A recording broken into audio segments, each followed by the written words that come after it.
नारायण हरि, नारायण हरि।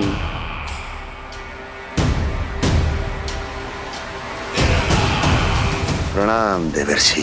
किस योजना में कितना लाभ है और कितनी हानि, यह आंकलन करते करते थक गए होंगे मथुरा नरेश। देवर्षि, आज मेरा ध्यान कैसे आ गया आपको? आप तो सदैव ही मेरे ध्यान में रहते हैं महाराज कंस। सत्य तो यह है कि मथुरा में जो भी हो रहा है मुझसे छिपा हुआ नहीं है। मैं जानता हूं कि आप किसी भी असुर को वृंदावन क्यों ना भेजें, और वो असुर कितना भी शक्तिशाली क्यों ना हो, कृष्ण का सामना नहीं कर पाता। या तो पराजय स्वीकार करके आपके पास लौट आता है, या तो फिर वीर गति को प्राप्त हो जाता है।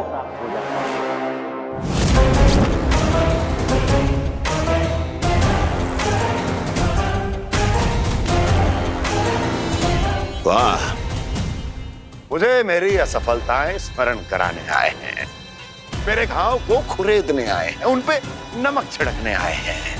मित्र को शत्रु समझने की भूल मत कीजिए महाराज कंस। मैं तो आपकी सहायता करने आया हूं। हाँ, और मेरी सहायता। कृष्ण विष्णु अवतार है, आप विष्णु के भक्त हैं। मैं हूं विष्णु द्रोही, फिर भी तो आपके आराध्य को हानि पहुंचाना चाहता है, उसकी सहायता करना चाहते हैं आप। क्या आप निश्चित रूप से कह सकते हैं कि आप ब्रह्मांड के सभी नियमों को अच्छी तरह समझते हैं? अवश्य। आपके लिए बस इतना ही जानना पर्याप्त होगा कि मैं जो कुछ भी कर रहा हूं उसके लिए मेरे व्यक्तिगत कारण हैं। मैं तो बस आपके हित में पिछली बार की तरह एक सुझाव लेके आया था, पर यदि आप मेरा सुझाव सुनना भी नहीं चाहते तो आपकी इच्छा। नारायण हरि, नारायण हरि। कारण चाहे जो हो, इनके पिछले सुझाव के कारण ही आज मेरे शत्रुओं की संख्या कम है। अन्यथा मैं देवकी के अन्य पुत्रों को भी जीवित छोड़ देता, और आज वो सब अपने भाई के साथ मिलकर उसकी शक्ति को अनेक गुना बढ़ा देते। ठहरिए देवर्षि।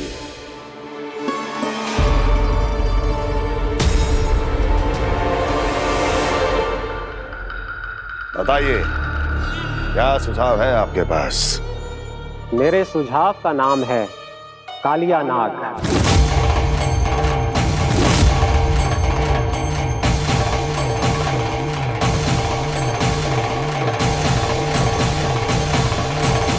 उसके विषय में मैं जानता हूं देवर्षि। तो समस्या ये है कि मैं स्वयं उससे मिलने नहीं जा सकता, उससे भेंट नहीं कर सकता। उस कृष्ण की हत्या के लिए उसको वृंदावन जाने के लिए तैयार नहीं कर सकता। तो मत जाइए उसके सामने, और ना उसे भेजिए कृष्ण के सामने। हर बार आप किसी न किसी असुर को अपने शत्रु के क्षेत्र में भेजते हैं, जहां शत्रु उसका सामना करने के लिए पूरी तरह से तैयार होता है और आपका असुर मारा जाता है। इस बार शत्रु को युद्ध स्थल चुनने का अवसर मत दीजिए महाराज। इस बार योजना का जाल ऐसे बुनिए कि कृष्ण स्वयं उसके पास जाने के लिए विवश हो जाए। कालिया नाग स्वयं काल है, मृत्यु का दूसरा नाम है। उसके विष का उपयोग अपने लाभ के लिए कीजिए महाराज। वैसे कालिया के विष की अधिकता का अनुमान तो होगा ही आपको।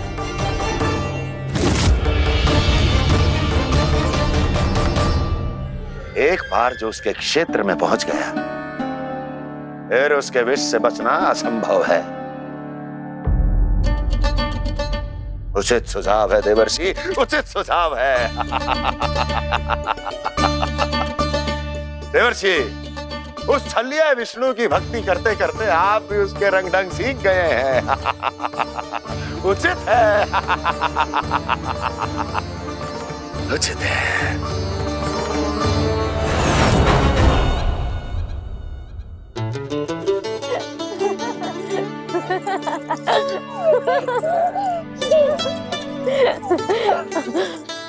बस बस, बहुत आनंद ले लियो लला।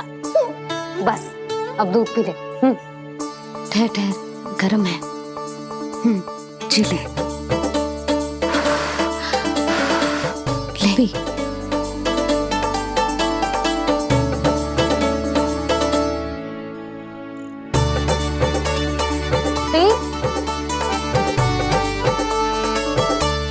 मैं ना होती तो ना जाने क्या होता तेरा।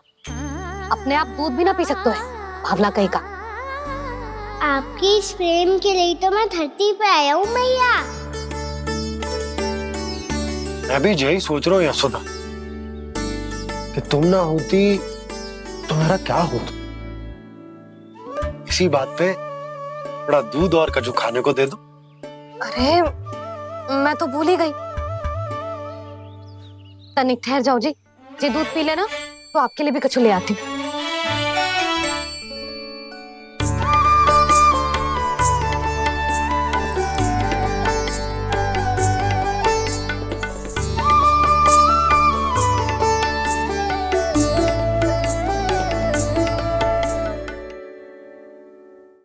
प्रणाम महाराज। आपकी आज्ञा के अनुसार बिल्कुल वैसा ही पत्र तैयार किया है जैसा आप चाहते थे।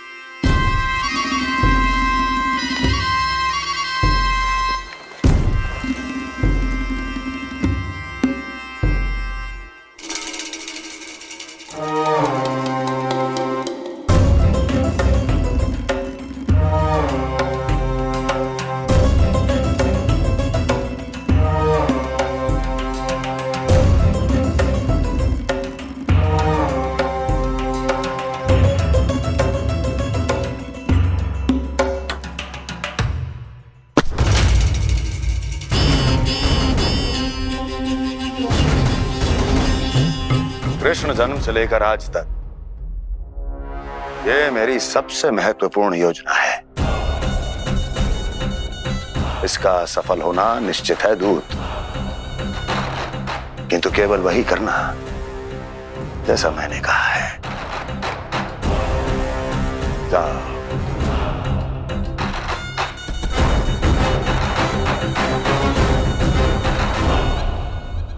कान्हा,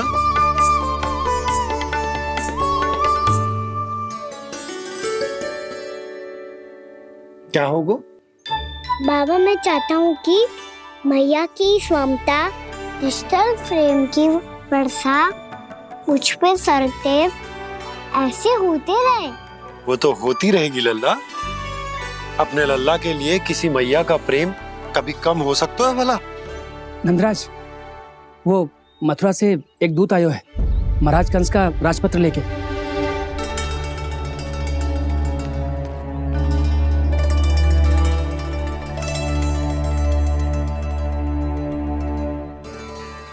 कान्हा अब क्या करने वाला है? तेरे बाबा कहाँ गए? हाँ? कंस मामा का खेल आराम हो गया है, पर मैया वो सब सुनेगी तो व्यर्थ चिंतित हो जाएगी।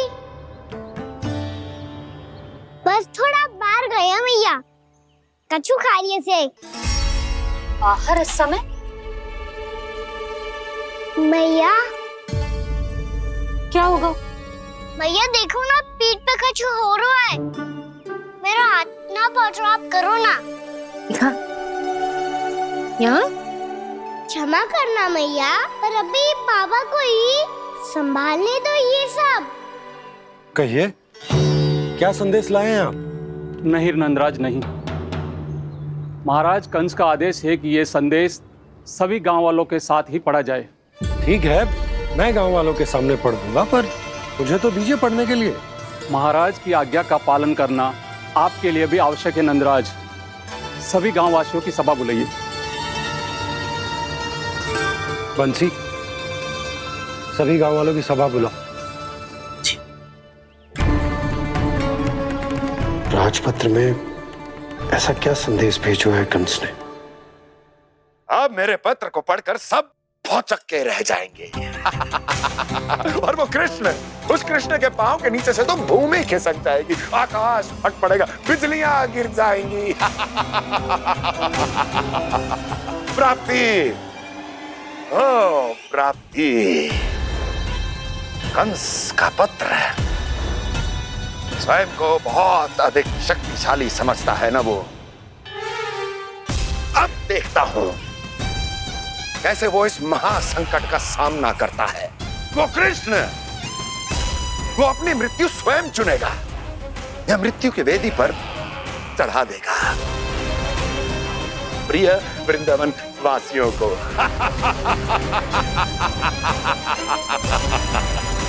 अब आएगा आनंद प्राप्ति, अब आएगा आनंद। सबको इकट्ठा करवा के ही पढ़वाएगो। अवश्य ही कोई विशेष संदेश दिया होगा कंस ने। मैं भी यही सोच रही हूँ सुलक्षणा जी, कछु ना कछु तो विशेष है, पर जे हो क्या सकता है?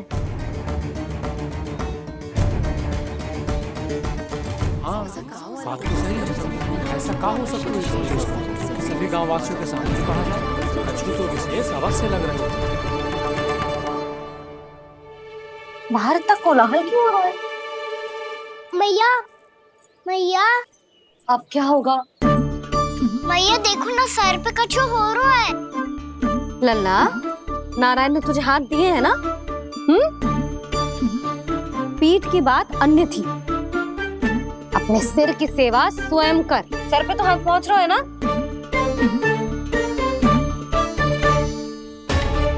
मैया सुनो ना, मैया देखो ना, तीव्र कर कछु हो रहा है। मैया देखो ना, तीव्र कछु हो रहा है।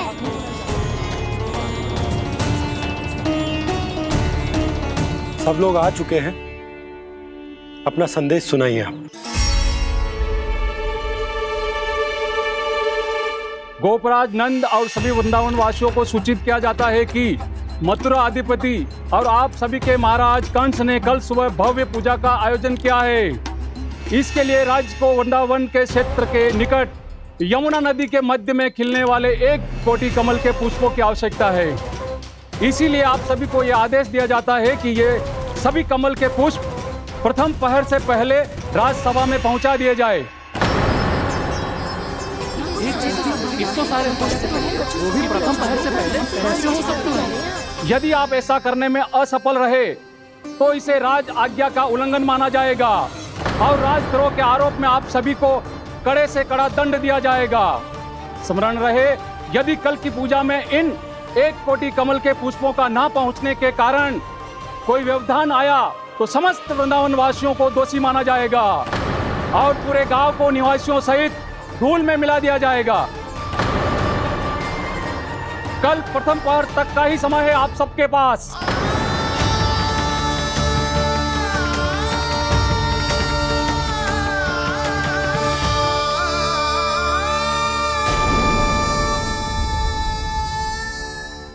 एक कोटि कमल पुष्प, वो भी कल प्रथम प्रहर में? ऐसे कैसे संभव है? और कोई साधारण पुष्प ना, यमुना नदी के मध्य खिलने वाले विशेष कमल के फूल चाहिए उन्हें। लेकिन यमुना नदी में तो कालिया नाग ने विष घोल के रखा है, तो फिर कैसे हो पाएगा? यह संभव है। हमारी मृत्यु का संदेश भेजा है राजा कंस ने। सदैव की भांति इस समस्या पर भी गांव के बड़े ही विचार करेंगे। बालकों का यहाँ होना उचित ना है।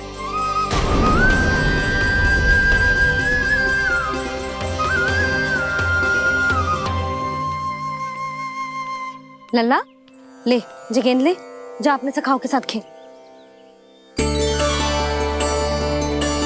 सुबह उज्जवल, मधुमंगल वसंता, देखो मैया ने क्या दिया है। चलो खेले, बहुत आनंद आएगा आज।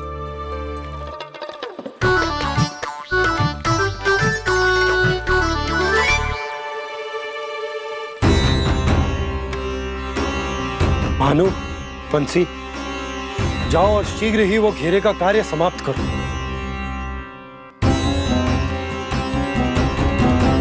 पर कछु ना कछु तो करना पड़ेगा ना। पर हम कर ही क्या सकते हैं? पुष्प लाने को और कोई उपाय है भी तो ना।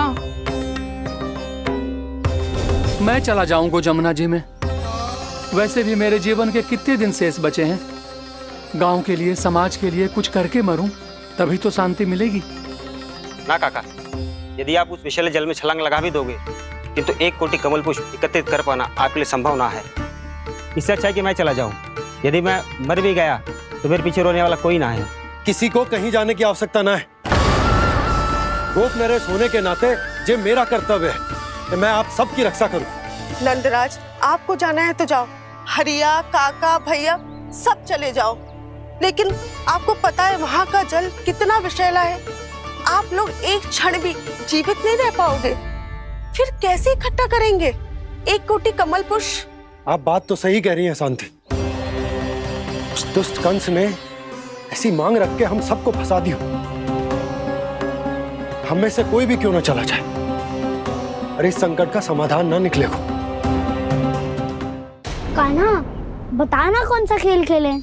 गेंद पकड़ खेलते हैं। पर एक बात सुन लो सब, कोई भी तीव्र गति से ना फेंकेगा गेंद को।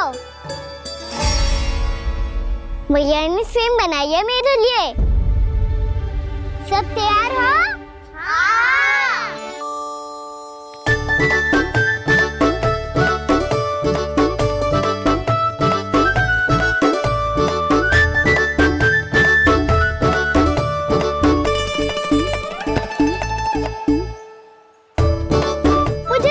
मुझे दो।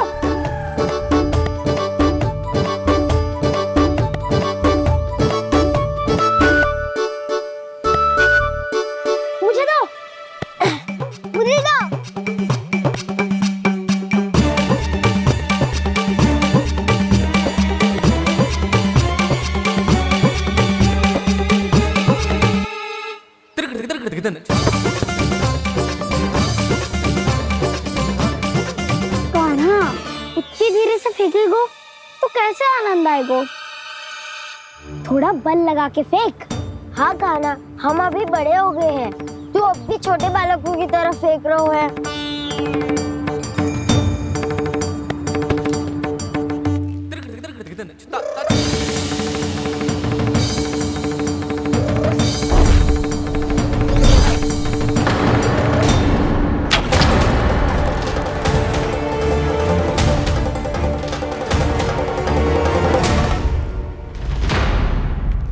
दीदी जी क्या करो कान्हा?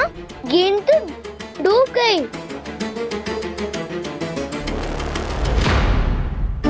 अच्छा, तो ये सब इसकी योजना का भाग था ताकि ये कालिया का सामना कर पाए।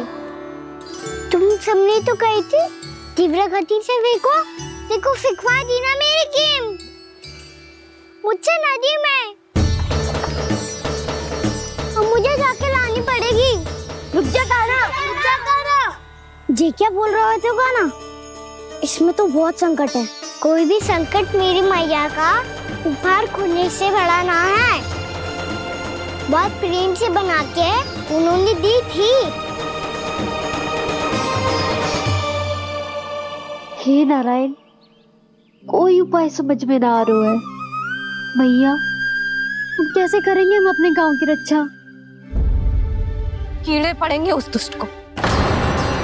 यदि उसके कारण किसी के प्राण चले गए तो कौन सा फल मिलेगा उसे इस पूजा का? तुम सही कह रही हो यशोदा। हमारे पास कोई और दूसरा विकल्प भी तो ना है। यदि हमने मथुरा की राज आज्ञा का पालन ना किया तो इसका दुष्परिणाम पूरे गांव को भुगतना पड़ेगा।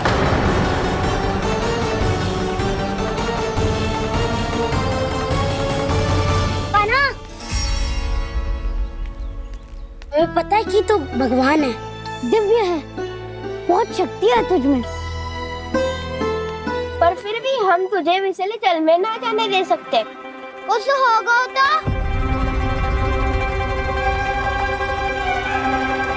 तुम सब इतनी हट कर रहे हो तो ठीक है, ना जाऊंगा।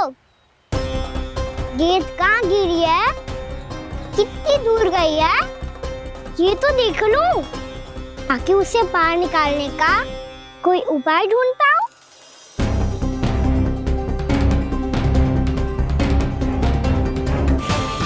हाँ।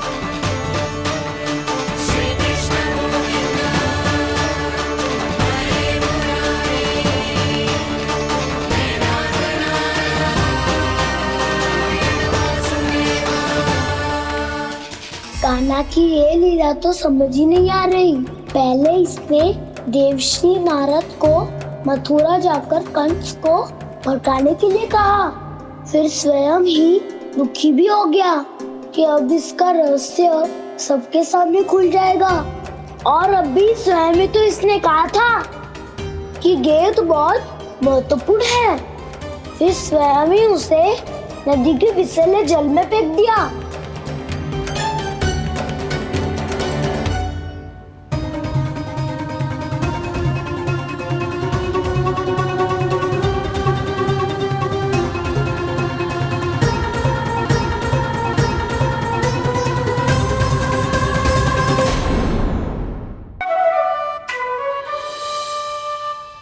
जब से कान्हा का जन्म हुआ है ना, मैं तब से देख रही हूँ, तब से हम पे कोई भी संकट आती है ना, तो अचानक से कोई अपरिचित हमारी सहायता करने आ जाते हैं, और जाते समय कान्हा की आज्ञा लेके जाते हैं, और कभी कभी तो इसे प्रभु बोल के जाते हैं। बाबा संभालो। यशोदा, इस जानकी को चढ़ो है और विचित्र विचार तुम्हारे मन में है। अरे सब जानते हैं कि हमारा परिवार राजसी, तुम्हें पता ना चलते हो वो, पर हमारे कान्हा को सब राजकुमार ही समझते हैं देखकर, इसीलिए उसे सम्मान देने के लिए सब ऐसा ही करते हैं, और कोई बात ना है।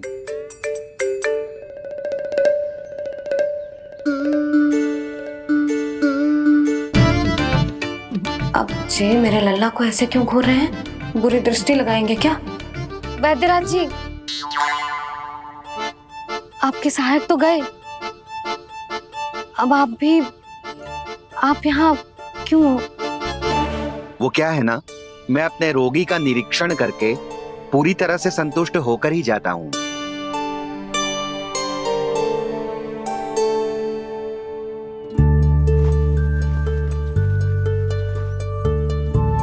हाँ, संकेत तो अच्छे हैं, कल सुबह तक बिल्कुल ठीक हो जाएगी। धन्यवाद वैद्य जी।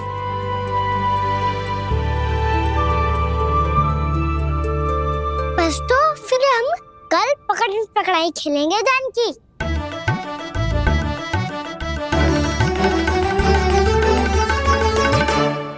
भानु, बंसी, जाकर उस क्षेत्र के चारों ओर बाड़ बनवा दो और वहां सूचना पट्ट भी लगा देना, ताकि जानकी के साथ जो हुआ है वो किसी और के साथ ना हो। शीघ्र जाओ। जी ठीक है।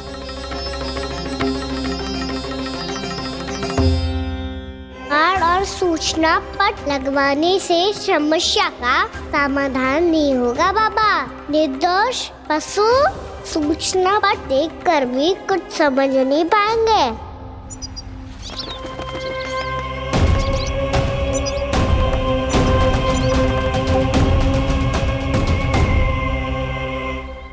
तो तुम्हारे कहने का अर्थ यह है कि व्योमासुर मारा जा चुका है, और वो बालक अब भी जीवित है। हाँ महाराज, मैंने गोप बालकों को कहते सुना था कि कृष्ण ने छलिया को मोक्ष दे दिया है, पर वृंदावन सुरक्षित नहीं है महाराज। वो एक बहुत बड़ी समस्या से जूझ रहे हैं।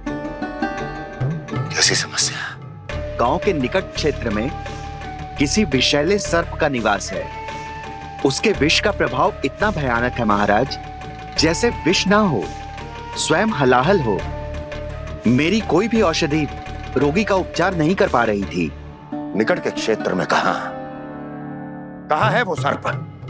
गोप मानते हैं कि वो सर्प गांव के निकट यमुना नदी के जल में रहता है। मुझे तो लगता है महाराज, ये कालिया नाग की कथा कोई किंवदंती या लोक श्रुति नहीं, एक सच्चाई है, एक विषैली सच्चाई।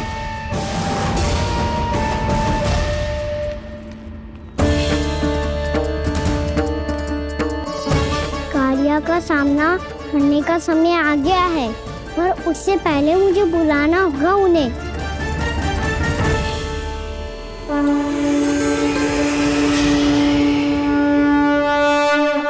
संसार के दारुण भय का नाश करने वाले, सभी कष्टों का हरण करने वाले, विश्व का समस्त ऐश्वर्य प्रदान करने वाले, कमल जैसे लोचन, मुख और चरणों वाले आजानुभुज श्री राम को मैं बार बार नमस्कार करता हूँ। आपदामपहर्तारं दातारं सर्व संपदाम लोकाभिरामं श्रीरामं भूयो भूयो नमाम्यहम्। काकभुसुंडी काकभुसुंडी काकभुसुंडी। प्रभु क्षमा करें, मुझे जाना होगा।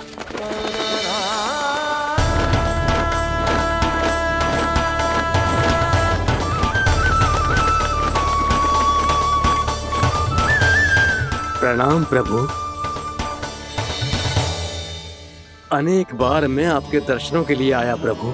कभी नंद भवन के झरोखों से आपके दर्शन करके चला जाता था, तो कभी दूर किसी वृक्ष की आड़ से आपको निहार लिया करता था। आज आपने स्वयं मुझे बुलाकर धन्य कर दिया प्रभु।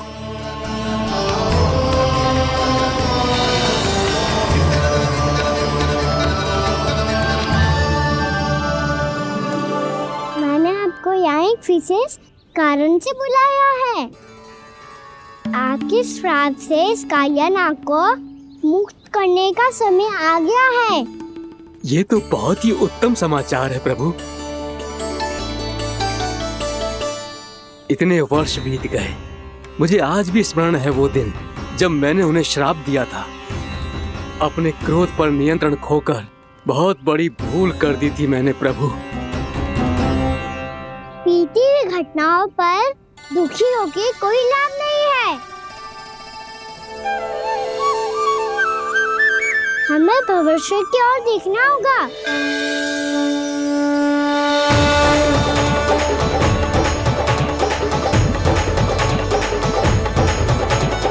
आदेश कीजिए प्रभु, क्या आज्ञा है आपकी? जब मैं कालिया नाग का सामना करने जाऊं, तो आप यहीं रहेगा।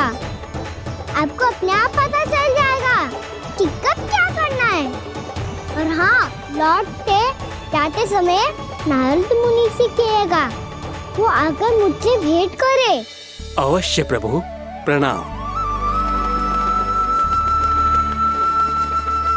क्या इसने सच्ची में देवर्षि नारद को बुलाया है? नारायण नारायण। आपको संदेश भेजने की आवश्यकता नहीं थी। आप स्मरण करते और मैं चला आता। तुम्हारा कल्याण हो नारद।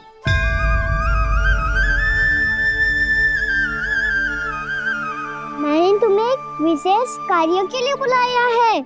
आज्ञा दीजिए प्रभु। तुम्हें एक बार फिर कंस से भेंट करनी होगी। विचार कीजिए महाराज। क्या आप बिना किसी शंका के कह सकते हैं कि कौन सी पंखुड़ी पहली है और कौन सी आठवीं? उस दुष्ट से भेंट करना स्वयं कीचड़ में उतरने के समान है प्रभु। कमल पुष्प प्राप्त करना हो तो कीचड़ में उतरना पड़ता है नारद। आपका आदेश तो मैं स्वप्न में भी नहीं टाल सकता प्रभु। कंस कालिया नाग के बारे में जान गया है, पर वो उसका सामना करने का साहस नहीं कर पाएगा। मैं आतुर हूँ प्राप्ति, मूर्ख नहीं। मेरी बुद्धि फिर नहीं गई है। मैं स्वयं उस कालिया जैसे महाविषैले सर्प के सामने खड़ा हो जाऊं और अपने ही काल को आमंत्रित कर लूं। तो फिर अपने लाभ के लिए उसका प्रयोग करने का कोई और उपाय सोचिए स्वामी। कुछ ऐसा कीजिए कि यमुना नदी का पूरा जल विषैला हो जाए और वृंदावन वासी उसका उपयोग करे, और आपका काल कहलाने वाला वो बालक स्वयं काल के गाल में चला जाए। उत्तम उत्तम सुझाव है प्राप्ति। अब मुझे उस कालिया तक पहुंचने का मार्ग ढूंढना होगा। उसको विवश करने का कोई उपाय ढूंढना होगा, क्योंकि व्यक्तिगत रूप से उससे भेंट करना असंभव है। असंभव। आप सही कह रहे हैं प्रभु। कंस में उतना सामर्थ्य नहीं कि वो कालिया नाग का सामना स्वयं कर सके। वैसे तो कालिया गरुड़ देव का भी सम्मान नहीं करता, तो फिर वो कंस का सम्मान क्यों करेगा भला? नहीं करेगा, पर कंस तुम्हारा सम्मान अवश्य करेगा नारद। हमारी बातें भी सुनेगा और मानेगा भी। ये मेरी योजना का बहुत ही महत्वपूर्ण भाग है। तुम कंस के पास जाओ और कहो कि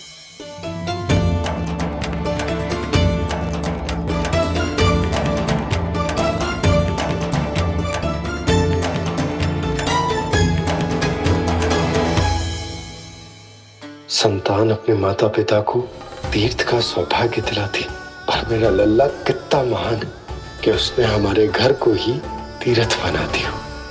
ऐसा तीर्थ जहां मेरी आंखों के सामने भक्त और भगवान का मिलन हो रहा है। जो आज्ञा प्रभु।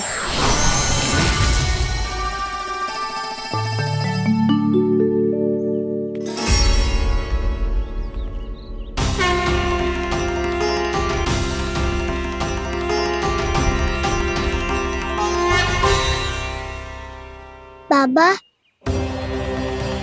कान्हा, ये सब क्या चल रहा है? पहले काक भुसुंडी जी और फिर जे नारद जी। क्या योजना बना रहे हो तुम? कान्हा, बताना लल्ला, क्या सोच रहे तू? कान्हा देख, अगर तुझे अपने बाबा को ना बताना हो ना, अपने भक्त को बता दे। क्या सोच रहे हो लल्ला? क्या करने वाले हो आप?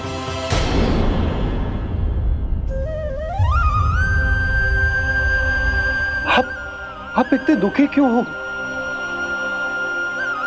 कान्हा, कान्हा, क्या होगा? क्योंकि मुझे आभास हो गया है बाबा, समय आने वाला है। कौन सा समय आने वाला है लल्ला? शीघ्र ही सब कुछ बदलने वाला है।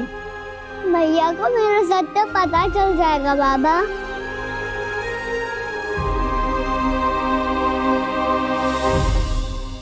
पर लल्ला, इसका काक भुसुंडी और कालिया नाग से क्या संबंध है? ऐसा क्या हुआ था और क्या होने वाला है?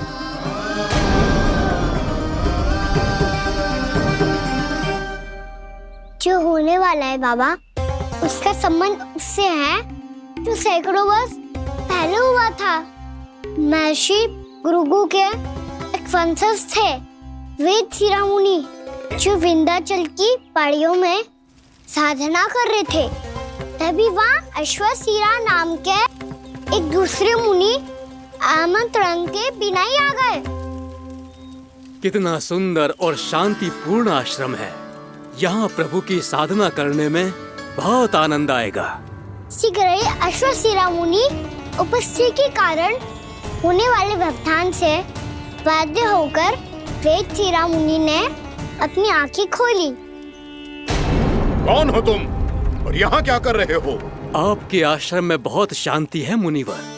साधना करने के लिए बहुत ही उत्तम स्थान है ये। मैं चाहता हूँ कि मैं भी यहाँ। आप यहाँ साधना करना चाहते हैं, लेकिन इतना भी नहीं जानते कि किसी के आश्रम में प्रवेश करने से पहले उसकी आज्ञा लेनी चाहिए। आप ये भी नहीं जानते कि यदि कोई यज्ञ कर रहा हो तो बिना अनुमति के वहाँ प्रवेश करने से उसकी यज्ञ साधना भंग हो सकती है। आप क्या साधना करेंगे मुनि?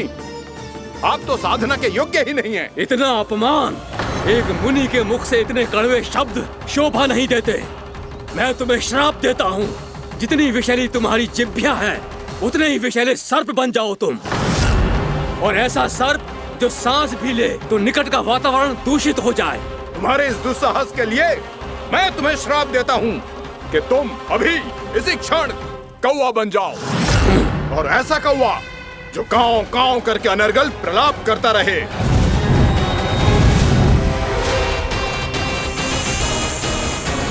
ये मैंने क्या किया? ये मैंने क्या किया? क्रोध के कारण दोनों ने एक दूसरे को श्राप दे दिया। पर दोनों ही मेरे भक्त थे, और भगवान होकर मैं अपने भक्तों को इतनी कठिनाई में कैसे देख सकता था? इसीलिए जिस संकट में उन दोनों ने अपने आप को फंसा लिया था, उसका समाधान करने में मैं उनके पास गया।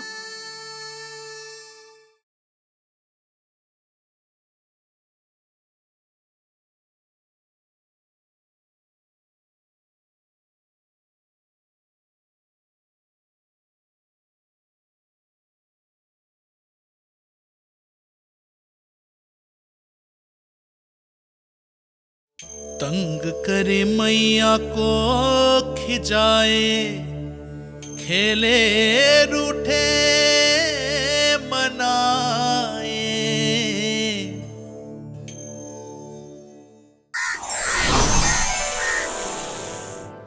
देखिए ना प्रभु, ये क्या हो गया हमसे।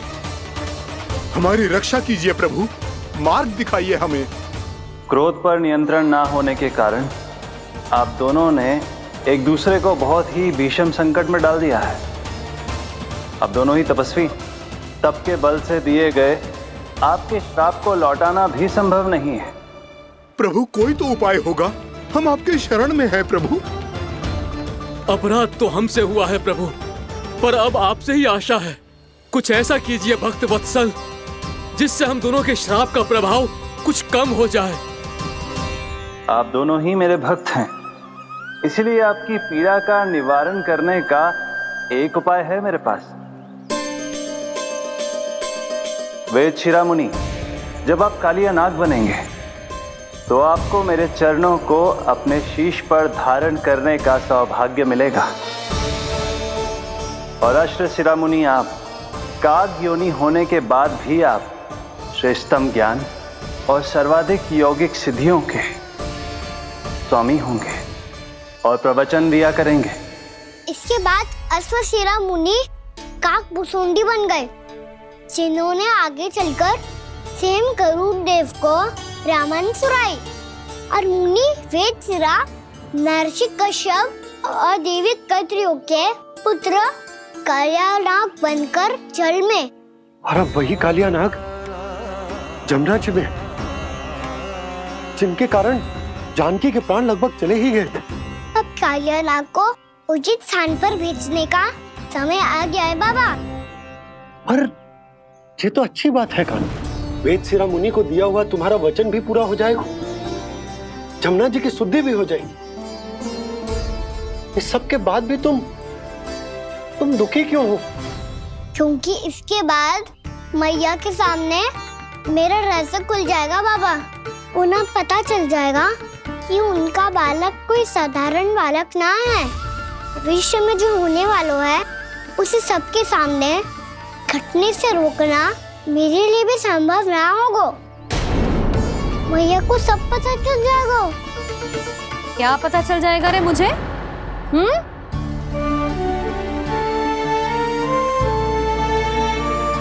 यही कि सबसे अधिक प्रेम मैं आपसे ही करता हूँ। अब बस भी कर, चलो भोजन के लिए बुलाने आई थी तुम दोनों को।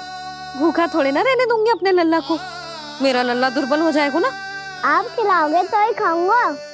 हाँ ठीक है, मैं ही खिलाऊंगी। अब चल, आओ जी चल।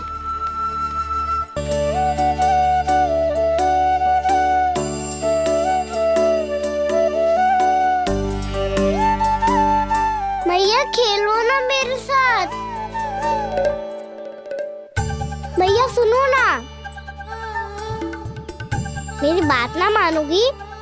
अभी बहुत कार्य पड़े लल्ला, देख जानकी को औषधि भी देने जानो है ना। औषधि मैं दे दूंगा, फिर तो खेलोगी ना आप मेरे साथ। पिछले कुछ दिनों से अपनी मैया का अधिक से अधिक प्रेम पाने का प्रयास करो है कान्हा। इसका तो एक ही अर्थ हो सकता कि कछु बहुत बड़ो होने वालों है। कान्हा रुक जा लल्ला। कान्हा क्यों तंग कर रहा है? मैया को पहन लेना। कान्हा, कान्हा, ये क्या करो तूने?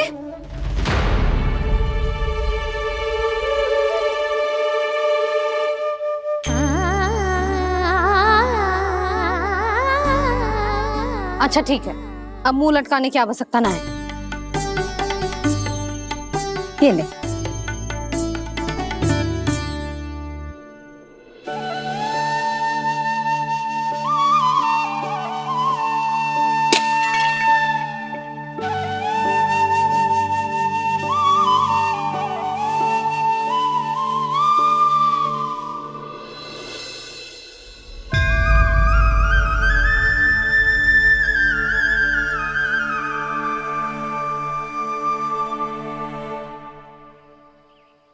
तंग करे मैया को खिजाए, खेले रूठे मनाए, लीला अनोखी करके शरारत, कान्हा दंड भी पाए।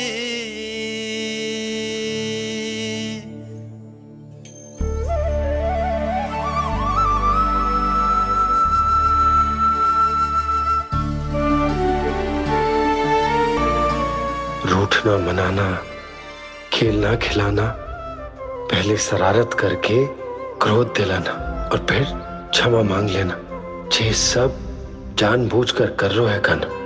जैसे जीवन भर के लिए अपनी मैया की ममता को अपने हृदय में समेट कर रखना चाहते हो। कैसे कैसे करूं उस कालिया से मित्रता, कैसे करूं उसका उपयोग?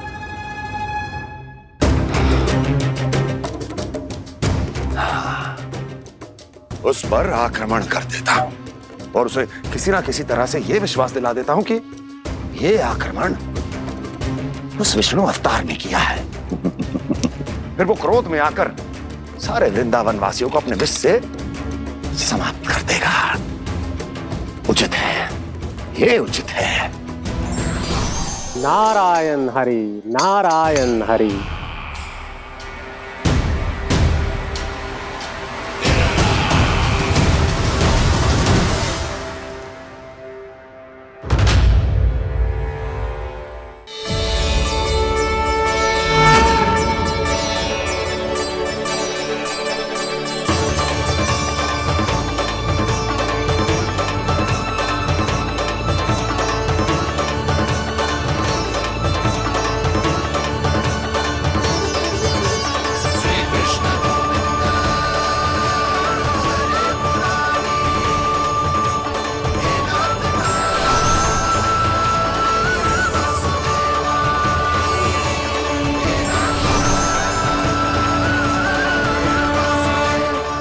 वरण आया हुआ मसूर।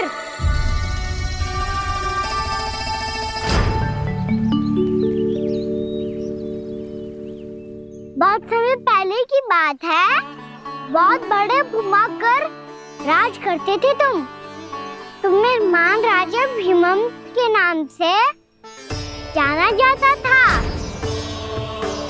सब कुछ था तुम्हारे पास, पर शांति नहीं थी। इसीलिए शांति की खोज में अपना संपूर्ण राज अपने पुत्रों को सौंप कर मलय पर्वत की ओर चल दिए। अनेक वर्षों की तपस्या के बाद तुम्हारे तप की कीर्ति चारों ओर फैलने लगी और फिर सच्चे तपस्वी के रूप में तुम्हारी ख्याति से प्रभावित होकर महर्षि उलट तुमसे भेंट करने आए। राजा भीमरथ, आपने ईश्वर की प्राप्ति के लिए सब कुछ छोड़ दिया, पर अपना अभिमान नहीं छोड़ पाए। इसीलिए मेरे आगमन पर सम्मान के साथ खड़ा होना तो दूर, मेरा अभिवादन भी नहीं किया। अभिमान तपस्वी का गुण नहीं होता है राजन, अभिमान राक्षसी गुण है। इसलिए मैं आपको श्राप देता हूं कि आप अगले जन्म में एक राक्षस के रूप में जन्म लेंगे, एक राक्षस के रूप में जन्म लेंगे। मुझे क्षमा कर दीजिए महर्षि, मैंने जानबूझकर आपका अपमान नहीं किया है। मैं तो यहाँ पर शांति की खोज में आया था। अपने भीतर के संसार में गहरे सोच विचार में डूबा हुआ था मैं। मुझे क्षमा कर दीजिए महर्षि, मुझे क्षमा कर दीजिए। अपनी भूल का आभास प्रायश्चित की ओर पहला पग होता है। मैं अपना श्राप तो वापस नहीं ले सकता, परंतु आपको एक वचन अवश्य दे सकता हूं। जब भी प्रभु नारायण का अवतार होगा, आपको उचित समय पे वो वरदान देंगे जिसकी आप लंबे समय से प्रतीक्षा कर रहे हैं।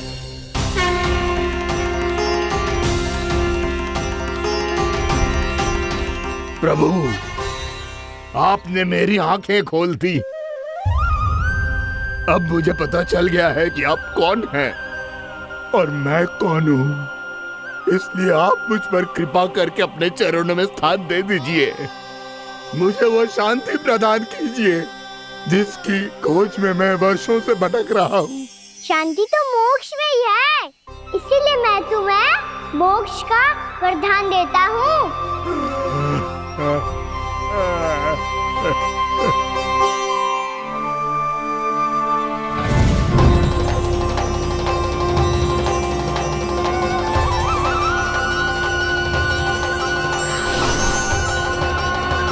प्रभु की ये लीला सदैव स्मरण रखी जाएगी। इस स्थान को इनका आशीर्वाद मिलेगा और इस कंदरा को व्योमासुर की कंदरा के रूप में पहचाना जाएगा। भविष्य में अनेक ऋषि मुनियों की शरण स्थली बनेगी ये कंदरा। दीदी, ये कोई साधारण बालक ना है। ऐसा चमत्कार कोई साधारण बालक थोड़ी ना कर सकते है। तुम सत्य कह रहे थे बलराम, गाना सच्ची में भगवान ही है, तभी तो सब देवता इसे बसाने और इसकी ओर से युद्ध करने आते हैं। तुम सब ऐसे आंखें फाड़ के क्यों देख रहे हो मुझे?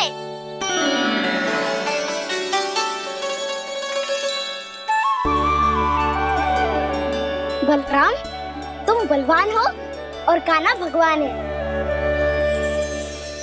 दूर दूर तक कोई दिखाई न दे रहा है, ना जाने किस हाल में होंगे बालक। कहीं हम ही तो मार्ग ना भटक गए शीघ्रता के चक्कर में। अब तो एक पग भी ना चलो जा रहे हो। जल, किसी के पास जल है क्या? कंठ तो मेरा भी सूख रहा है मौसी। भाभी, निकट ही जमुना जी है, कहूँ तो वहाँ से जल ले आओ। मैं भी जा रही हूँ भाभी, एक से भले दो। हाँ चल, शीघ्रता से आओ। हाँ।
जानकी, जानकी,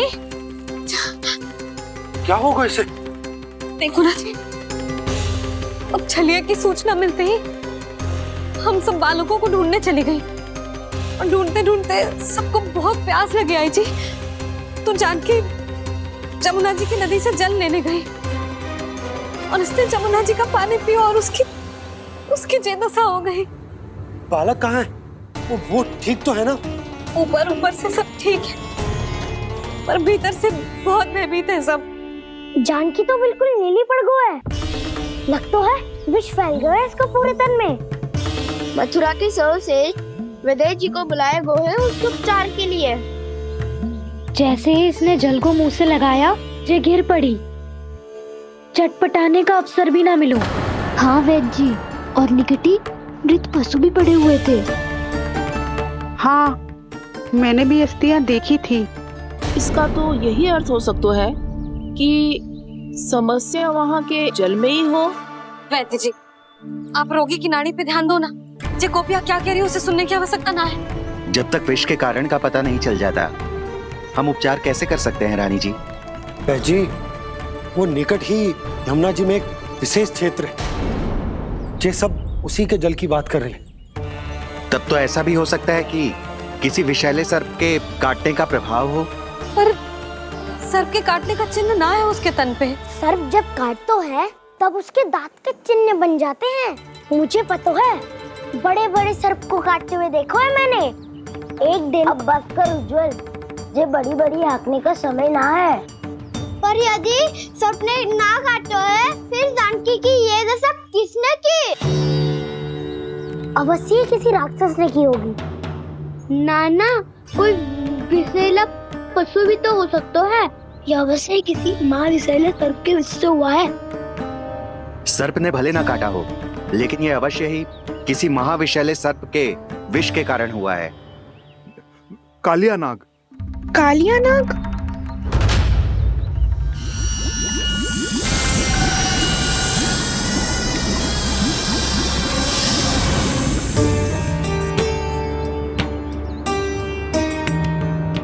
संकेतों से तो ऐसा लगता है कि जानकी ने कालिया नाग के क्षेत्र के विशाल जल पी लियो है। कालिया नाग एक लोक श्रुति है, कल्पना में गढ़ी हुई एक कथा, और कछु न है। हमें जाके पता लगाना पड़ेगा। पर हमें वहां जाने से मना किया है ना बड़ों ने। उज्जवल सही कह रहे हो है, इस समय जानकी के स्वार्थ से अधिक महत्वपूर्ण और कछु ना है। जानकी हमारे लिए ही जलाने गई थी जी, ना मैं उसे जाने देती ना जैसा वो तो। वैद्य जी आप शीघ्र कछु करो, कैसे भी कछु भी करो, पर इसके प्राण बचा लो। यशोदा, धैर्य रखो, श्री नारायण पर विश्वास रखो, वो सब ठीक कर देंगे।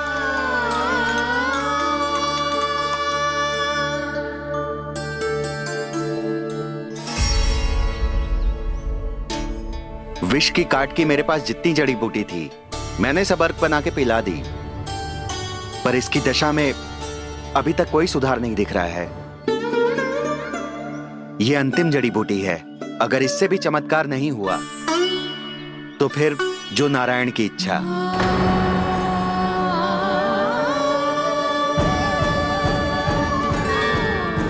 पर कोई तो उपाय होगा जानकी को बचाने का। कान्हा, यदि तुझे किसी औषधि के बारे में पता है, हमें बता दे, हम जाके ले आएंगे।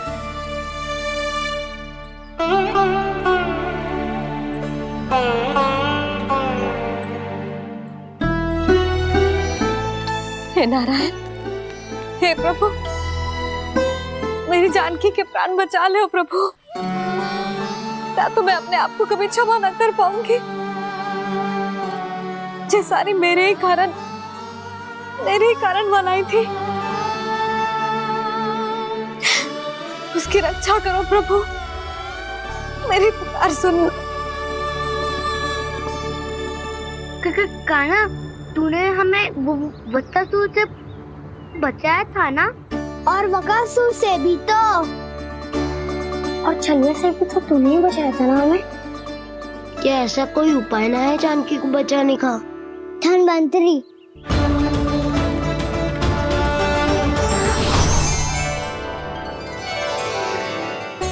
मैं आ गया हूं प्रभु, चिंता मत कीजिए,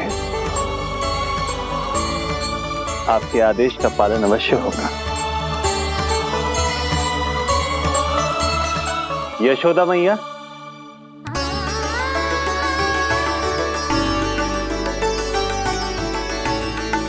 मैया आपको कोई पुकार रहा है।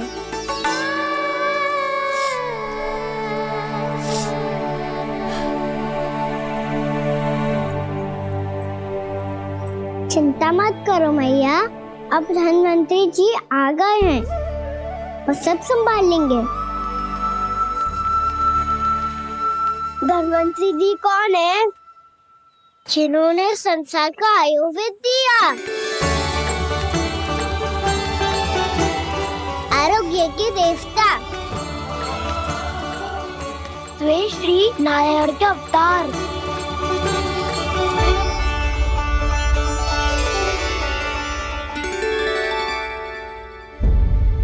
मुझे पता चला है कि आपको वेद की आवश्यकता है।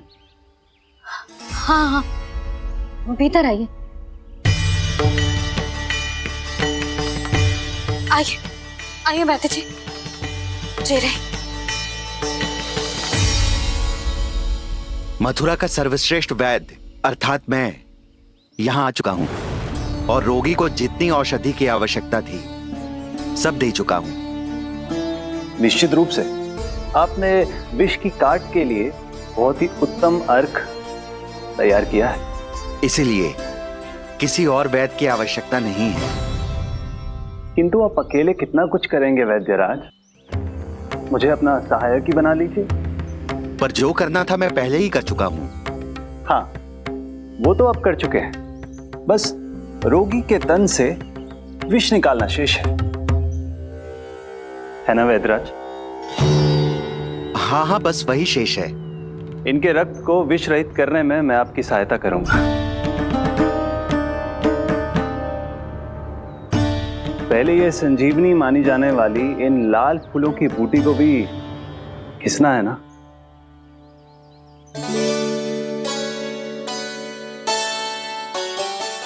हाँ हाँ, तुम सही कह रहे हो।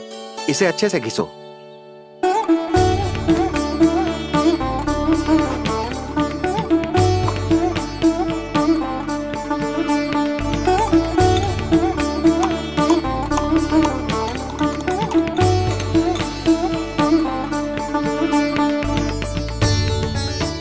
और ये नीले फूलों को भी तो मिलाना है ना?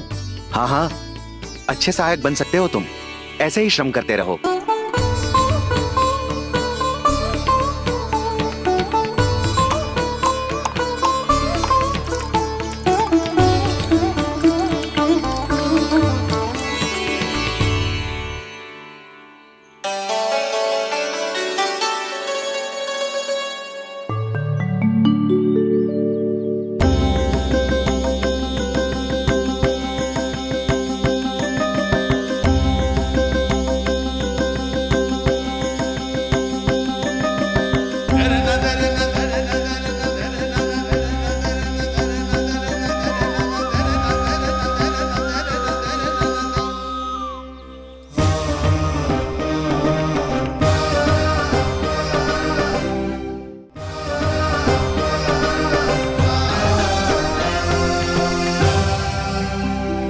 जानकी स्वस्थ तो हो जाएगी ना धन्वंतरी जी? धन्वंतरी? प्रभु, अब मैं क्या करूं? आपने तो स्वयं ही मेरी पहचान उजागर कर दी। जी क्या करो कान्हा? आप सब ऐसे क्यों देख रहे हो? भैया कहती है ना, सभी वैद्य धन्वंतरी जी का ही रूप होते हैं। वाह कृष्णा, चतुर तो हो तुम। वैसे वास्तविक धन्वंतरी मैं हूँ। मेरा अर्थ है वास्तविक वैद्य मैं हूँ। ये तो मेरा सहायक है। मुझे पूरा विश्वास है बिल्कुल ठीक हो जाएगी। वैसे ही थोड़े ना मुझे मथुरा का सर्वश्रेष्ठ वैद्य कहते हैं लोग।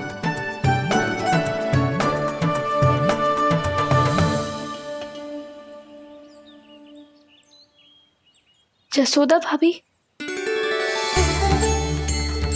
जसोदा जी, जानकी को चेतना आ गई। जानकी, जानकी, जानकी, तू ठीक है ना? क्षमा करना भाभी, मैं आपके लिए जल ना ला पाई। बस बहुत भूख लगी है। मैं अभी कछु लाती हूँ। जानकी माखन खाओगी?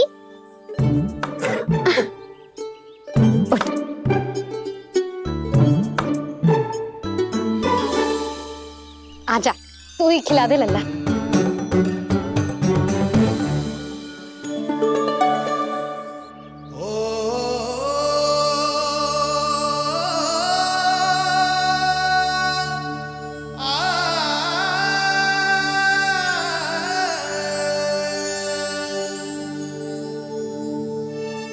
तुम सब मेरे लल्ला को माखन चोर कहती हो ना? आज देखो, अपना ही माखन जानकी को खिला रहे है।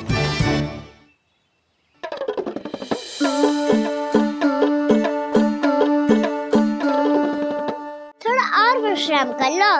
सदैव तुम हम सबकी सेवा करती हो, आज मैं तुम्हारी सेवा करूंगा। जानकी की जय दशा तब हुई जब जय यशोदा काकी की सेवा कर रही थी, और अब देखो स्वयं भगवान ही इसकी सेवा कर रहे हैं। जानते हो इससे क्या सिद्ध होता है?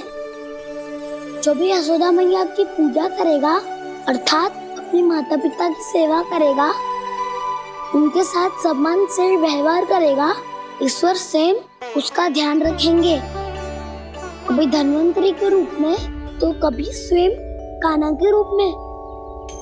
भक्त और भगवान का देखो कैसा ये अनुराग, स्वयं करे सेवा प्रभु, अद्भुत गोपी का भाग्य। प्रभु इन सब पृथ्वीवासियों से कितना घुल मिल गए हैं। ना तो ये प्रभु को भगवान मानते हैं और ना ही प्रभु अपने आप को इनसे सर्वश्रेष्ठ समझते हैं। अपने आचरण से ये सिद्ध कर रहे हैं कि ये सभी में हैं और सभी इनका ही अंश है।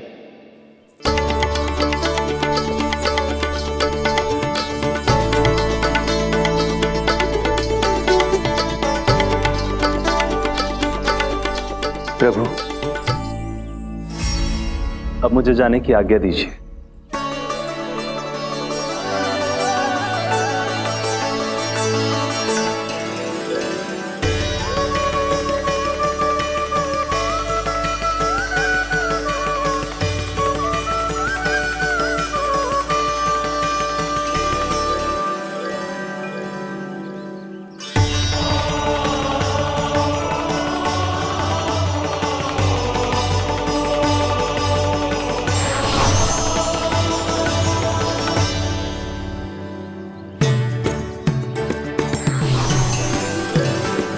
कान्हा ने तो सच्ची में धन्वंतरी जी को बुला लिया था।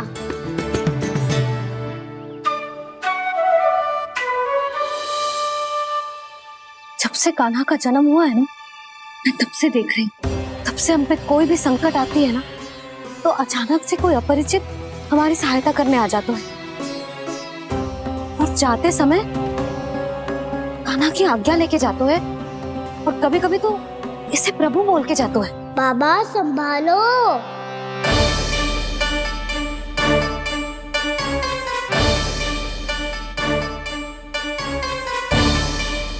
जिसके सामने माया जाल बुनने का प्रयास कर रहे हो, ये माया के स्वामी है, ये मायाधर विष्णु है ये। अच्छा, तो होते रहे। मैं तो इनकी हत्या करने आया हूँ और हत्या करके ही जाऊंगा। जाओ आप सखाओं को बचाओ, मैं इनका सामना कर लूंगा। पर कान्हा, अभी आप ही ने तो कहा था माया का स्वामी हूँ मैं।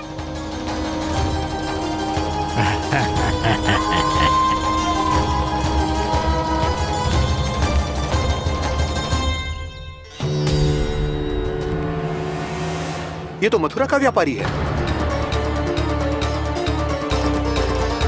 इसको अर्थ वो जो था वो सच में छलिया हो तो कहीं वो नंदभवन तो ना पहुंच गो।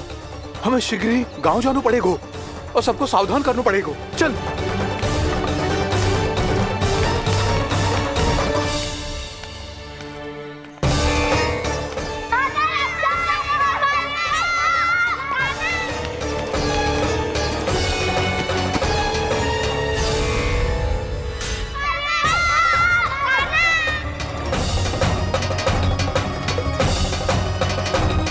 यदि तुम्हें लग रहा है कि मेरे छल के वार से बच गए हो तो मुझसे भी बच जाओगे। ये तुम्हारी सबसे बड़ी भूल है कृष्ण। मेरे पास बहुत सारे मायावी अस्त्र हैं जो क्षण भर में ही तुम्हें विष्णु लोक पहुंचा देंगे। तो फिर प्रतीक्षा क्यों कर रहे हो? बालक, मैं परिहास नहीं कर रहा हूँ। मुझे पता है, तभी तो कह रहा हूँ शीघ्र दिखाओ ना। मुझे तुम्हारे सारे मायावी अस्त्र देखने हैं। कैसे बालक हो तुम? मैं यहाँ खेल दिखाने नहीं आया हूँ।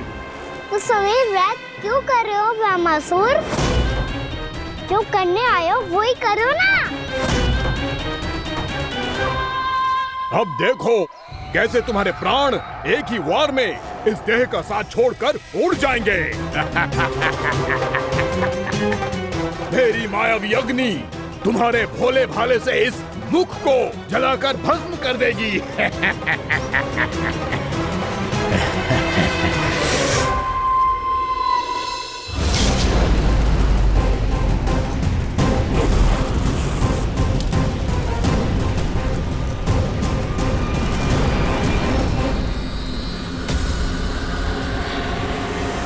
कह रही हो ब्रह्मासुर? बोला बाला तो दिखता हूँ मैं। मैया भी यही कहती है।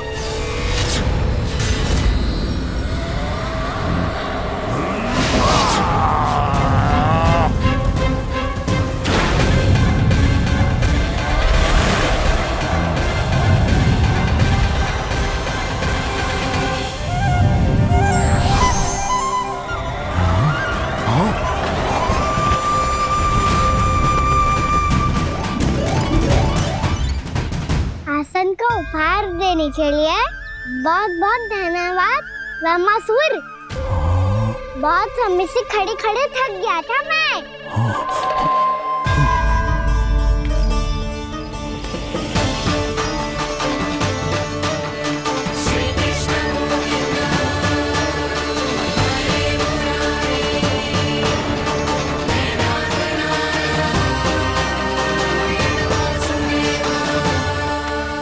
अगला अस्त्र दिखाओ ना।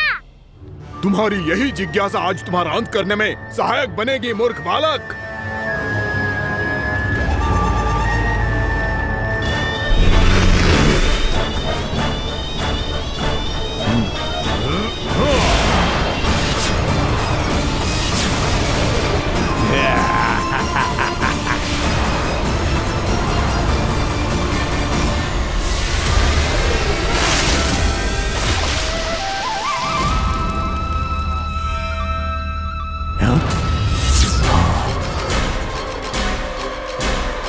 अच्छा, पर प्रक्षालन करना चाहती थे तो पहले क्यों नहीं बताया?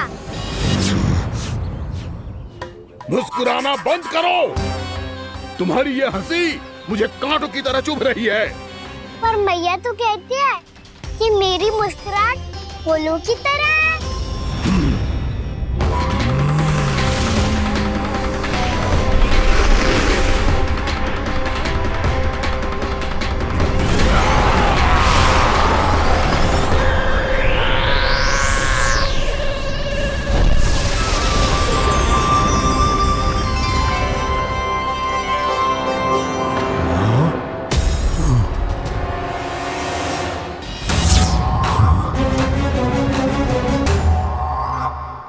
था ना मेरी मुस्कुराहट बिल्कुल इन्हीं फूलों की तरह है।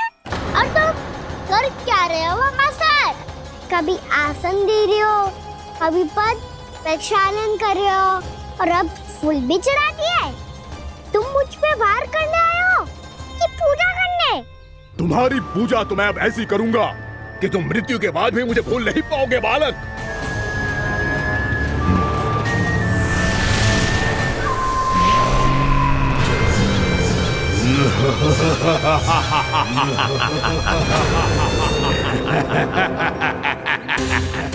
कान्हा, ये चट्टान तो मुझसे हिल ही ना रही।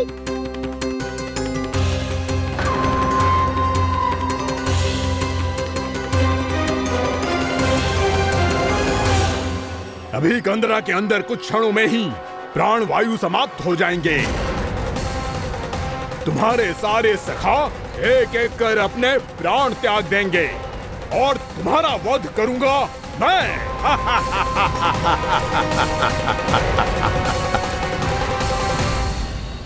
अरे सब जन बच के रहना।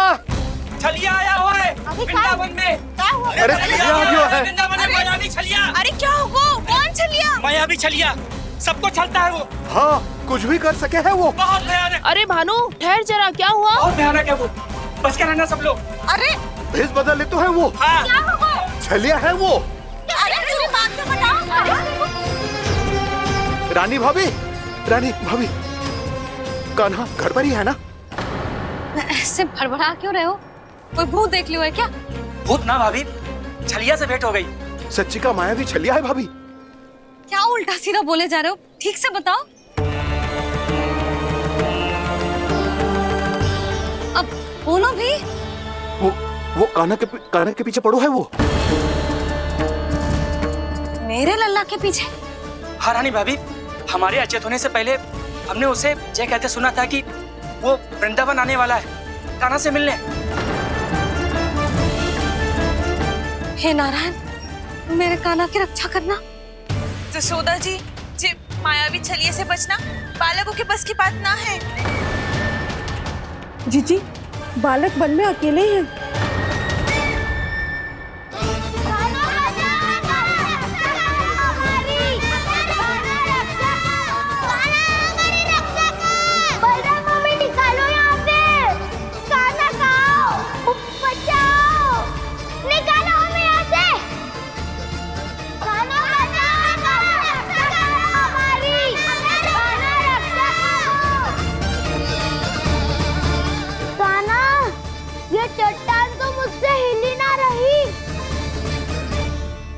यदि मैं माया का स्वामी हूँ तो आप भी बल के स्वामी हो।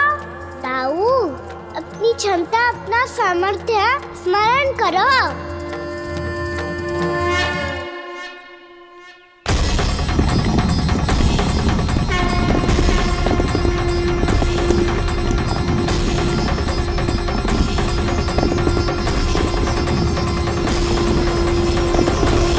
इससे पहले कि वो कंदरा का द्वार खोल के तुम्हारे सखाओं को बाहर निकाले, मैं तुम्हारे प्राण ले लूंगा कृष्ण।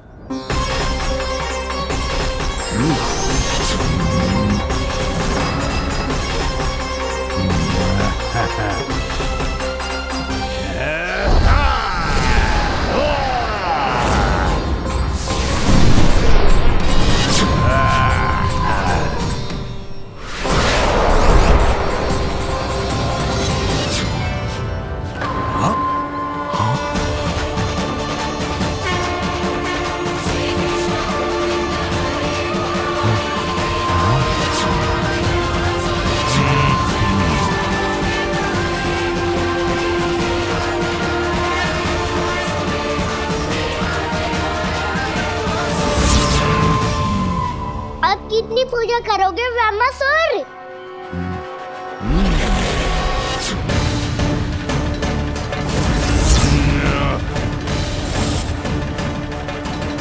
प्रभु तो खेल खिला रहे हैं इससे, और ये खेले जा रहा है विवश होकर, उनकी माया से बाध्य होकर।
जो प्रभु के सामने माया करने आया था, वो स्वयं को ही माया में उलझा हुआ पा रहा है।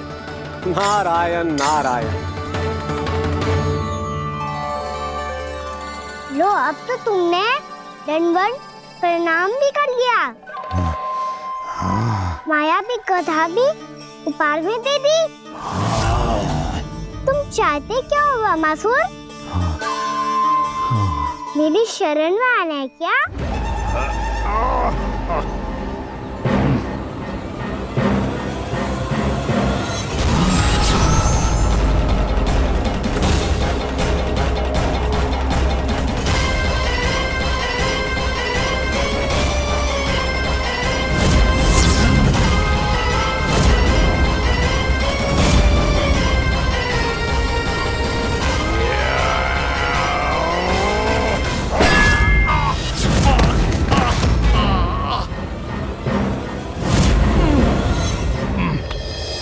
सोच विचार का समय ना है हमारे पास। अपने बालकों की रक्षा के लिए इसी क्षण में निकलना होगा। और वो छलिया किसी का भी रूप धारण कर सकते है। सुलक्षणा तेरा, शांति तेरा या मेरा, किसी का भी रूप धारण करके हमें भ्रमित कर सकते हो। इसीलिए हमें सतर्क रहना होगा। समझ आई? चलो।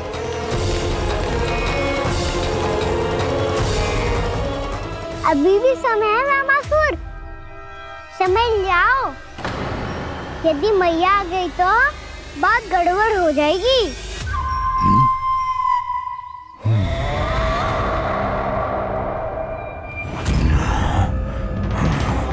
मुझसे झूठ का कोई लाभ नहीं होगा।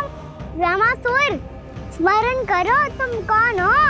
मायासुर का पुत्र हूँ मैं, अपने स्वामी महाराज कंस का सेवक हूँ, और तुम्हारा हूँ मैं काल।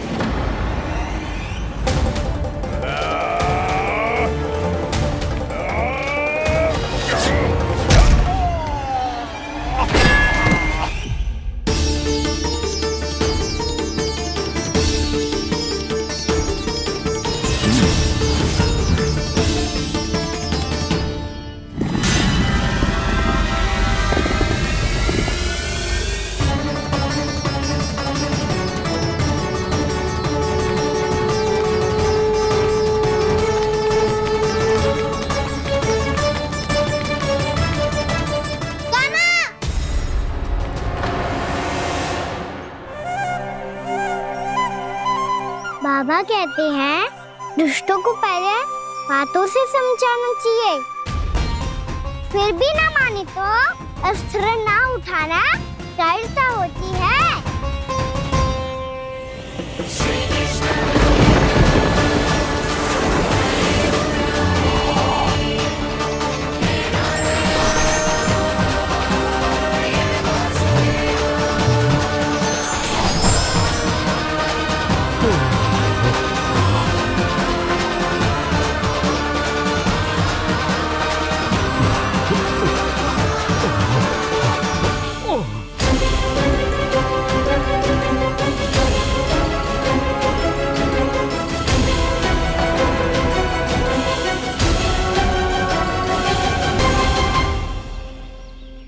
पता था मुझे, अपने बाबा के स्वरूप को हानि नहीं पहुंचाओगे। सही कही तुमने। पिता की छवि ही पिता के समान भी आनंदीय होती है। रामासुर, रामासुर। ये मैं अपने वास्तविक रूप में कैसे आ गया?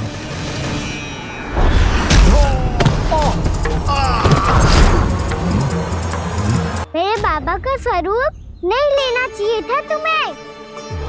मैया ने सिखाया है भूल को क्षमा किया जा सकता है, पर जानबूझ के किए गए अपराध के लिए दंड ही एकमात्र विकल्प होता है। ये बार बार अपनी मैया का नाम ले रहा है। यदि मैं वो स्वरूप लूं तो अपनी मैया पर वार नहीं कर पाएगा ये।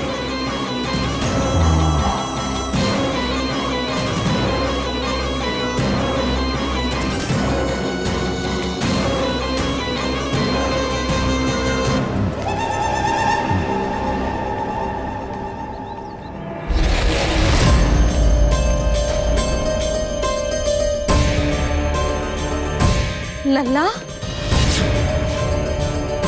मैं तेरी मैया हूँ, अपनी मैया को मारेगा? बच गया। समझाया था, पर तुमने एक बार फिर से मूर्खता कर ही दी। इस पर तुमने पहले से भी बड़ी और पहले से भी भयंकर भूल किया रामासुर।